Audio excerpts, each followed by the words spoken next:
бахшида ба ҷашни 25-солагии рӯзи ваҳдати миллӣ таҳти унвони «Ваҳдат мароми мост» дар ноҳияи восеи чорабиниҳои Дона бо намоиши ҳунарҳои мардумӣ оғоз ёфт. ин чаканагулдозиҳо ва дигар анҷому воситаҳои рӯзгордорӣ маҳсули корҳои дастии занони хонашин аз деҳоти ба номи Абди Авазов буда бо ҳусну зебоӣ ва сифати духташ диққати меҳмононро ба худ ҷалб намудааст. ба шӯъбаи кор бо занон ва оила тавсия дода шуд, ки бо ташкили курсҳои дузандагӣ дар деҳот занони бешуғлро дар хона бо омӯзиши касбу ҳунарҳои мардумӣ ҷалб намоянд.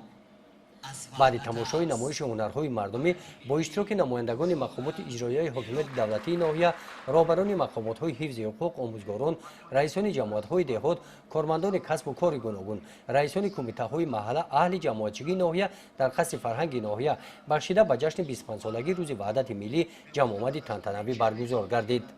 дар ин чорабинӣ раиси ноҳияи восе аз номи президенти ҷумҳурии Тоҷикистон, аҳли Толор ва сокинони ноҳияро бахшида ба ҷашни 25-солагии рӯзи ваҳдати миллӣ табрик намуданд.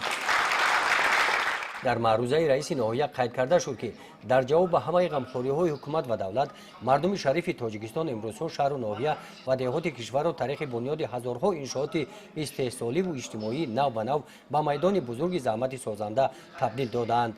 мардуми ноҳияи восеи вилояти Хатлон низ дар қатори пешсафони ҷабҳаи созандагию ободонии кишварамон саҳми арзандаи худро мегузоранд.